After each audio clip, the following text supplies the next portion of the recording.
नमस्कार मित्रों। उत्तराखंड मुक्त विश्वविद्यालय के सामुदायिक रेडियो केंद्र हेलो हल्द्वानी में आप सभी का स्वागत है। आज 20 मई है और आज उत्तराखंड के और हिंदी के प्रमुख साहित्यकार सुमित्रानंदन पंत की जयंती है। आज ही के दिन 20 मई 1900 ईस्वी को पंत सुमित्रानंदन पंत जी का जन्म हुआ था उत्तराखंड के कौसानी नामक स्थान पे, जो बागेश्वर जिले में पड़ता है।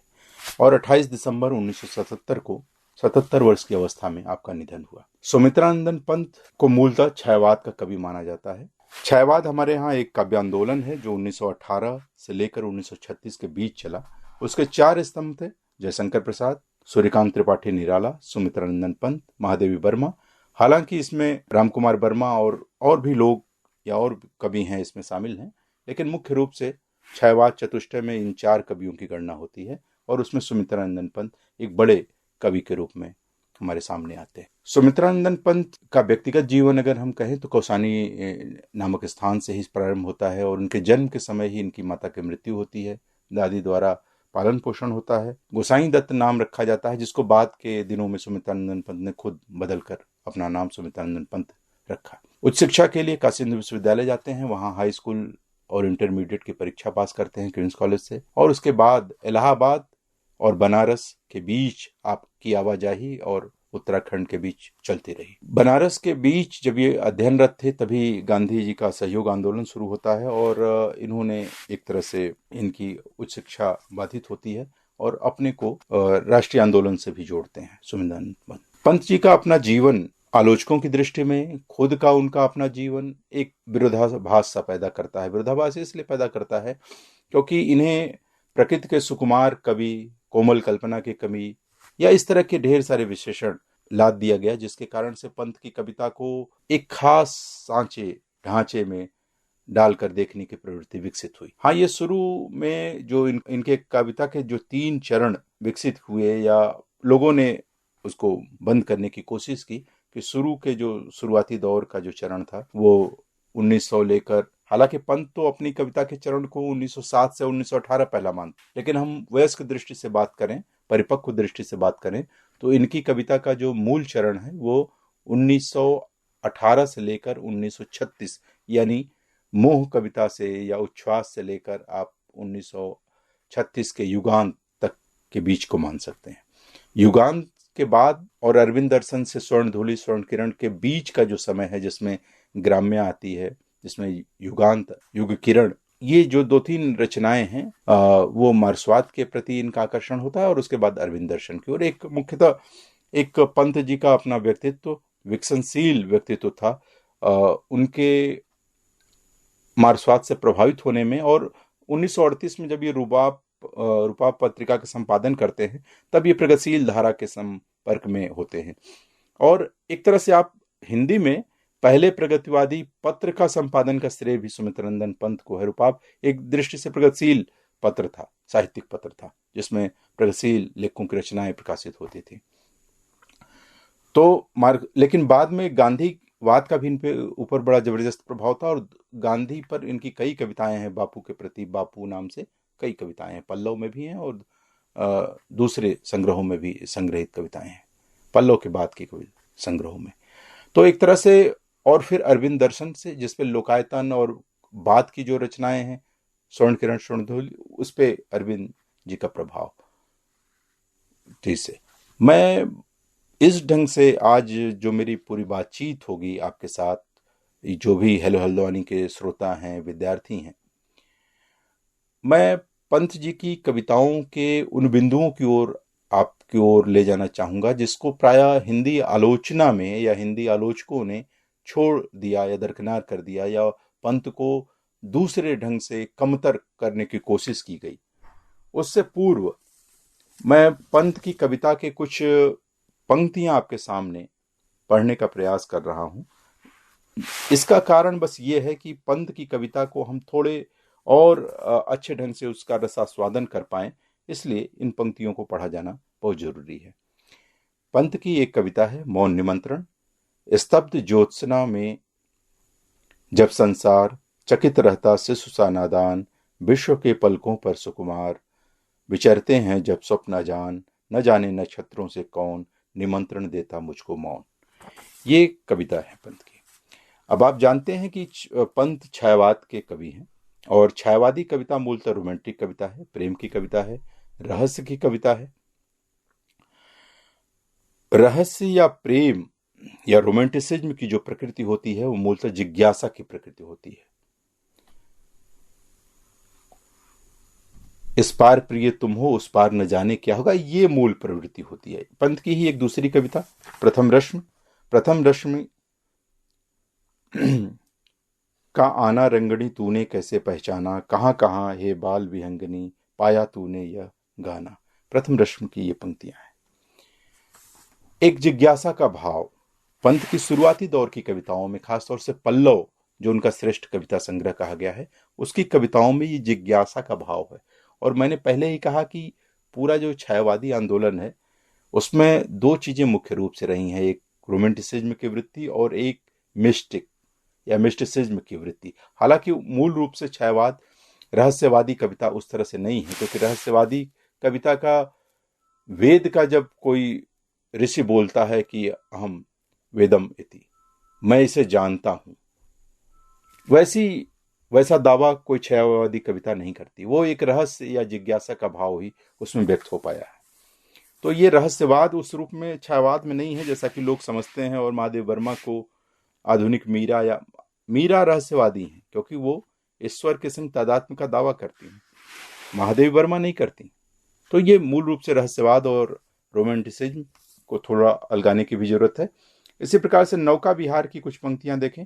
शाश्वत नभ का नीला विकास, शाश्वत शशि का यह रचना हास, शाश्वत लघु लहरों का विलास, हे जगजीवन के कर्णधार, चिर जन्म मरण के आर पार, शाश्वत जीवन नौका विहार, मैं भूल गया अस्तित्व ज्ञान, जीवन का यह शाश्वत प्रमाण, करता मुझको अमृत तुद्वान। ये नौका विहार की कुछ पंक्तियां थी। इसी प्रकार से चांदनी नाम की एक कविता की कुछ पंक्ति देखें। नीले नभ के शतदल पर वह बैठी शारद हासिका, मृदु करतल पर शश मुखधर, नीरव अनिमेष एकाकिनी। या अब ये पंत की कुछ छायावादी टोन की कविताएं। छायावादी टोन की कविताएं कहने का मेरा तात्पर्य यही है कि जिसमें जिज्ञासा का भाव हो, जिसमें जानने की कुलाहट हो, जिसमें नएपन के प्रति आग्रह का भाव हो। लेकिन पंत की कुछ और कविताएं, जैसे द्रुत झरो जगत के जीर्ण पत्र नाम की एक कविता है, जिसकी कुछ पंक्तियां देखें। द्रुत झरो जगत के जीर्ण पत्र, हे स्रस्त ध्वस्त हे शुष्क शीर्ण, हिम ताप पीत मधु वात भीत, तुम बीतराग जड़पुरा चीन। पुरानी चीजों के प्रति नकार का भाव और नए के प्रति आग्रह। इसी प्रकार से एक बड़ी कविता पंत की परिवर्तन कविता है, जिसको हिंदी के आलोचकों ने पता नहीं क्यों पंत के प्रति द्वेष या पंत के प्रति उपेक्षा के भाव के कारण उतना महत्व नहीं दिया, जैसे कि इनकी इस लंबी कविता को मिलना चाहिए था। अहे निष्ठुर परिवर्तन, परिवर्तन नाम की लंबी कविता। अहे निष्ठुर परिवर्तन, तुम्हारा ही तांडव नर्तन, विश्व का करुण विवर्तन, तुम्हारा ही नयनोन्मिलन, निखिल उत्थान पतन। पंत की और बड़ी कविताएं हैं, लेकिन परिवर्तन या जगत के जीर्ण पत्र नाम की इस तरह की कविताएं पंत के व्यक्तित्व को या उनके रचनात्मक व्यक्तित्व को दूसरे धरातल की ओर ले जाती हैं। केवल ये सुकुमार कल्पना के कवि नहीं हैं। इनकी परिवर्तन नाम की कविता या ग्राम्या की कविता आप देखें, ग्राम बधुओं को देखें, ग्राम बालिका को देखें, तो ग्राम्या की कविताएं, युगांत की कविताएं आपको किसी रूप से पंत के पुराने वाले पंत नहीं दिखेंगे। हाँ, भाषा की दृष्टि से जरूर आप कह सकते हैं कि इनमें सुकुमारता है, कोमलता है, लेकिन शब्द शिल्पी और जो शब्दों का चयन है उसकी दृष्टि से पंत भी हिंदी कविता में अनूठे कवि हैं, या छायावाद के सभी कवियों में सबसे ऊपर हैं या श्रेष्ठ कवि हैं। इस बात को कहने में बहुत से आलोचक ठहर जाते हैं, ठिठक जाते हैं, क्योंकि एक बनी बनाई मान्यता को चुनौती देना होता है। पंत को अगर आप किसी दृष्टि से छायावाद के श्रेष्ठ कवि कहते हैं तो निराला के जो समर्थक हैं, प्रसाद के जो समर्थक हैं, वो ठिठक जाते हैं। लेकिन मैं एक दृष्टि से प्रस्ताव ये देना चाह रहा हूं कि जयशंकर प्रसाद के ऊपर पूरा भारतीय दर्शन का प्रभाव है। भारतीय दर्शन के प्रतिबिंबवाद से लेकर अद्वैत वेदांत से लेकर जयशंकर प्रसाद के ढेर सारे प्रभावों को भारतीय दर्शन और संस्कृति की ग्रहण करते हैं। निराला के ऊपर अद्वैत वेदांत का प्रभाव है। महादेव वर्मा बौद्ध दर्शन से प्रभावित है। एकमात्र कवि सुमित्रानंदन पंत हैं जो किसी प्राचीन दर्शन से इतने प्रभावित नहीं हैं। ये रोमांटिक कवि हैं। जब आचार्य रामचंद्र शुक्ल अपने इतिहास में छायावाद का विश्लेषण करते हैं तब उन्होंने कहा कि छायावादी कवियों में शुद्ध स्वच्छंदतावाद, ट्रू रोमांटिसिज्म अगर किसी कवि में मिलता है तो वो सुमित्रानंदन पंत है। रामचंद्र शुक्ल की इस बात पर प्राय ध्यान नहीं दिया गया। शुक्ल जी ये कहना चाहते हैं कि कविता में रहस्य का आगमन हो और किस रूप में हो। पंत के ऊपर भी दर्शन है, पंत के यहां दूसरा दर्शन, लेकिन पंत शुद्ध रूप से हिंदी कविता में, क्योंकि छायावाद से ही आधुनिकता का प्रवेश होता है हिंदी कविता में। छायावाद एक मध्यम कड़ी है। द्विवेदी युगीन कविता और प्रगतिवाद के बीच छायावाद एक ऐसा काव्य आंदोलन है जिसमें एक और आपको प्राचीनता भी दिखेगी, एक और भारतीय दर्शन भी दिखेगा और एक और पश्चिम का आधुनिकतावाद, व्यक्तिवाद, रोमांटिसिज्म ये भी दिखेगा।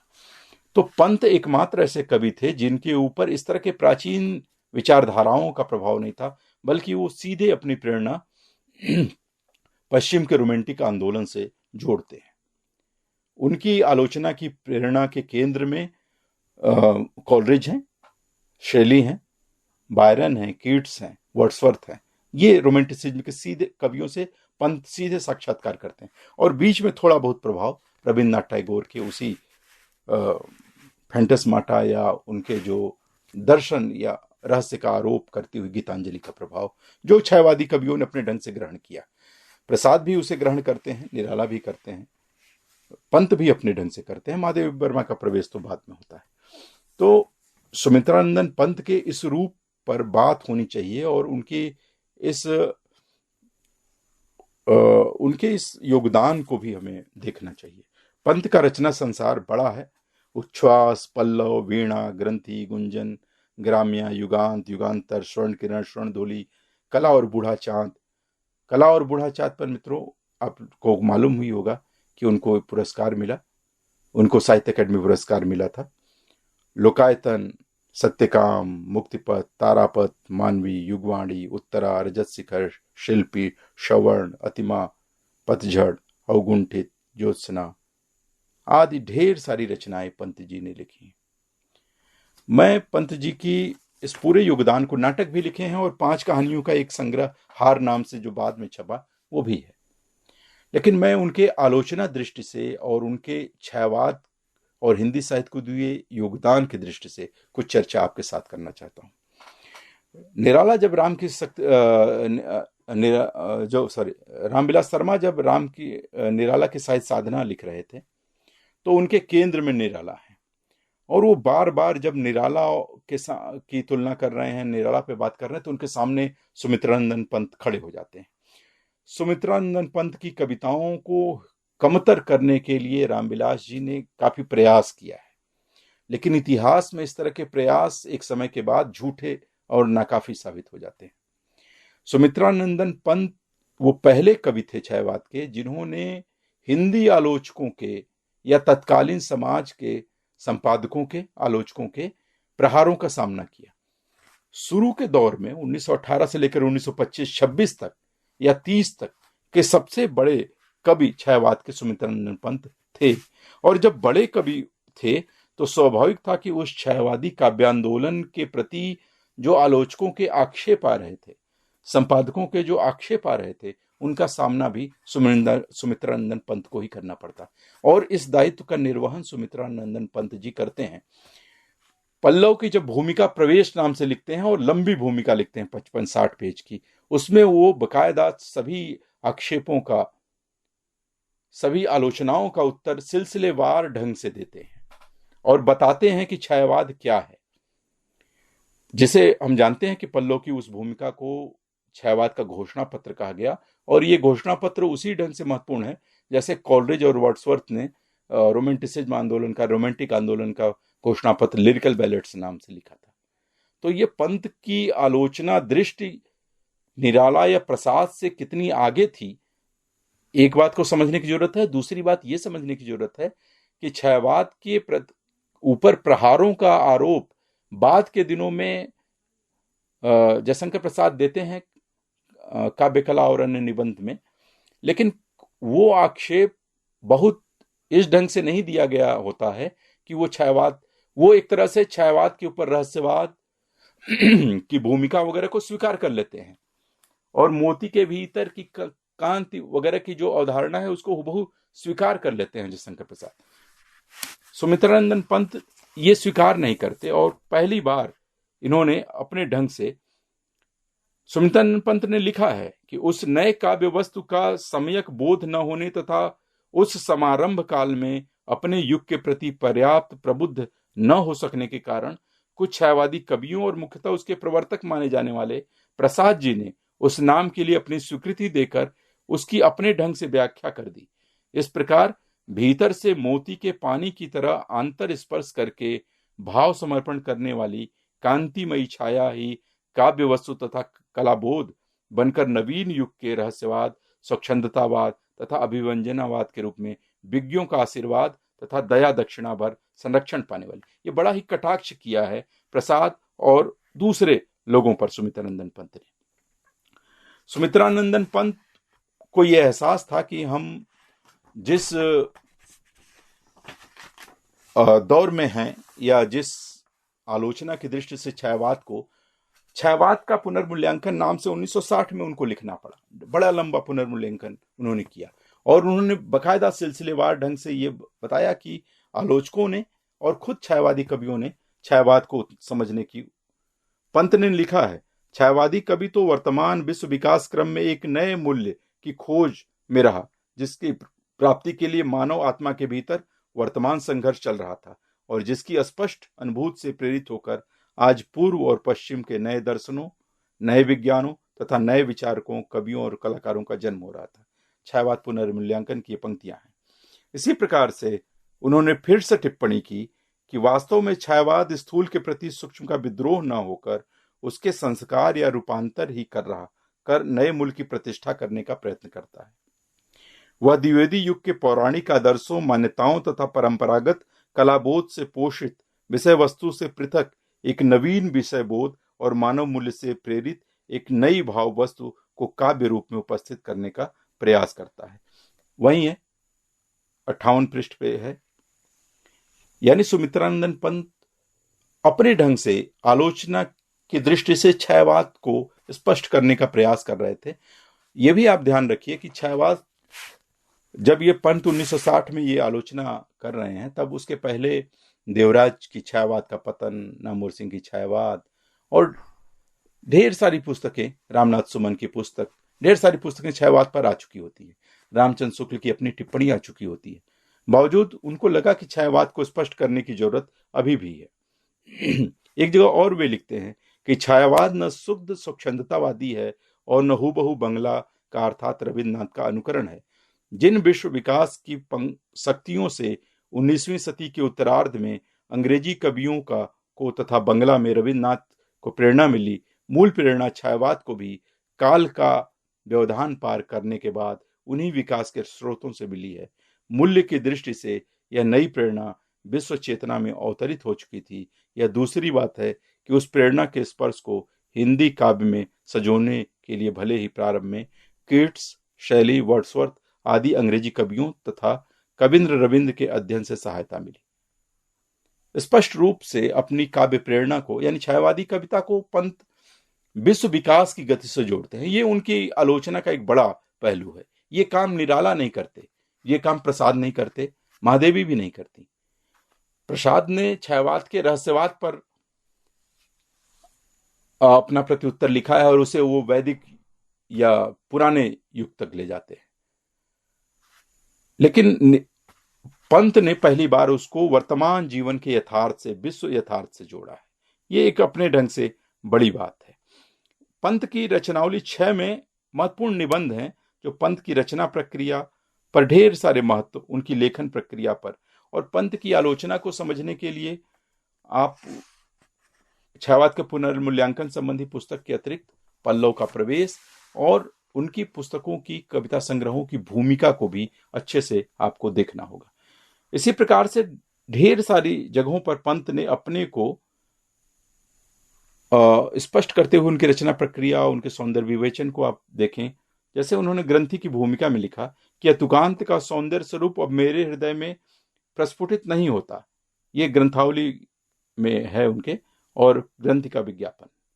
इसी प्रकार से जब अपनी आलोचना पंत के पल्लव की भूमिका आपने पढ़ी है सब लोगों ने, उसमें उन्होंने लिखा कि भाषा संसार का नादमय चित्र है, ध्वनिमय स्वरूप है, यह विश्व के हत्र तंत्री की झंकार है जिसके स्वरूप में यह व्यक्ति पाता है। भाषा संसार का नादमय चित्र है। नाद से कविता की आयु बढ़ती है, ऐसा रामचंद्र शुक्ल भी उस समय मान रहे थे। तो इस प्रकार से रामचंद्र शुक्ल और सुमित्रानंद पंत की धारणा आपको करीब दिखेगी।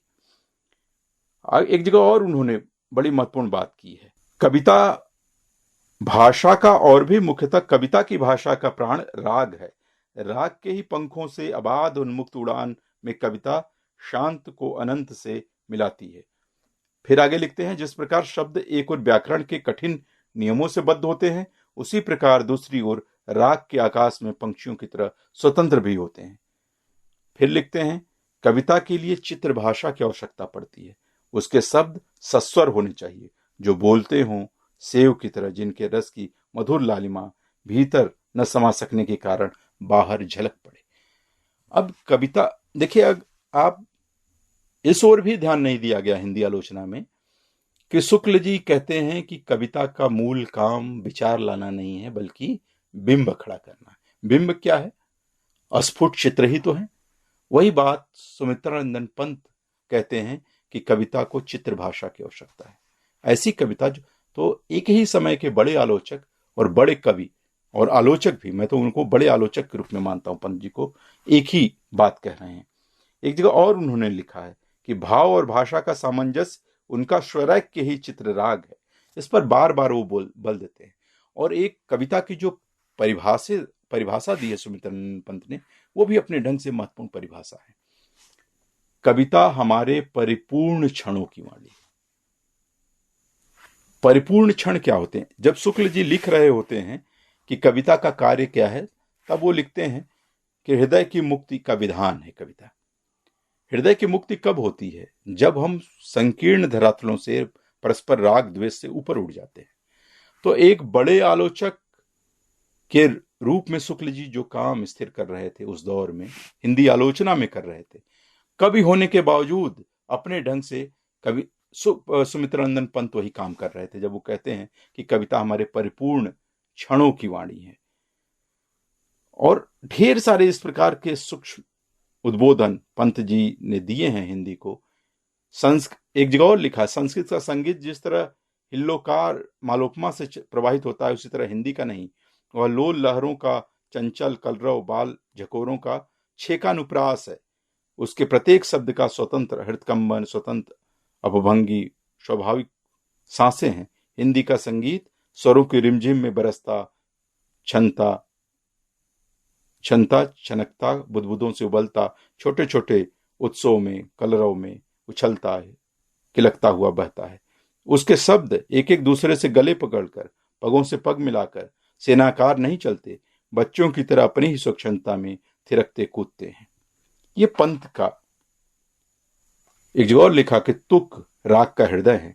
सुमित्रानंद पंत की आलोचना को, सुमित्रानंद पंत की कथनों पर पुनर्विचार किए जाने की जरूरत है हिंदी आलोचना में।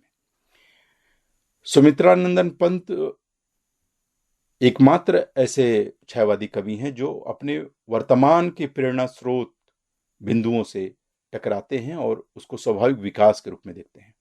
सुमित्रानंद पंत ने छायावादी कविता को उसके छायावादी, अब देखिए, एक रचना आंदोलन के साथ जुड़े हुए कवि, और जैसे निराला का है कि वो रचना आंदोलन से जुड़कर भी अपने को बाद के दिनों में स्वतंत्र कर लेते हैं। सरोज स्मृति आप देखें, राम की शक्ति पूजा देखें, ये दो बड़ी कविताएं हैं, निराला के प्रसिद्धि का आधार भी हैं। ये छायावादी कविताएं हैं क्या? नहीं है निराला। लेकिन सुमित्रानंद पंत युगांत तक अपने को छायावादी कविता के बिंदुओं से जोड़े रखकर चलते हैं। यही काम आगे चलकर अज्ञेय करते हैं।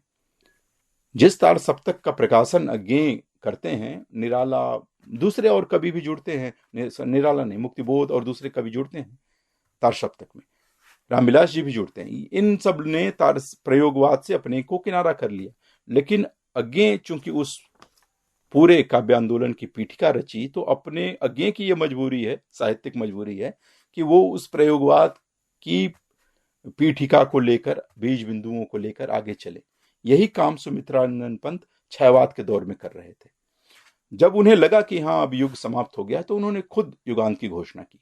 तो आप कह सकते हैं कि पूरे छायावादी आंदोलन की सैद्धांतिक पृष्ठभूमि बनाने में सुमित्रानंद पंत प्रसाद से, निराला से या महादेवी वर्मा से बहुत आगे हैं। आलोचक की दृष्टि से छायावादी कवियों में जितनी स्पष्ट मान्यता सुमित्रानंद पंत के पास है, उतनी निराला या जयशंकर प्रसाद के पास नहीं है। कविता में भाषा की दृष्टि से, शब्द चयन की दृष्टि से, शब्द प्रयोग की दृष्टि से सुमित्रानंद पंत की कविताएं प्रसाद और निराला से श्रेष्ठ हैं, आगे बढ़ी हुई कविताएं।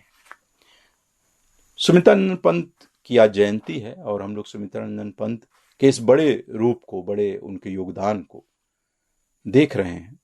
उनके चाहे रूपाप की दृष्टि से, प्रगतिशील पत्रिका की दृष्टि से, प्रगतिशील आलोचना की शुरुआत की दृष्टि से, या उनके छायावादी कविता के विकास की दृष्टि से, या उनकी आलोचना दृष्टि की दृष्टि से, हम ये महसूस करते हैं कि हिंदी का ये बड़ा कवि, बड़ा व्यक्तित्व हमारे उत्तराखंड में, अल्मोड़ा में हुआ और हम उनसे प्रेरणा प्राप्त करते हैं।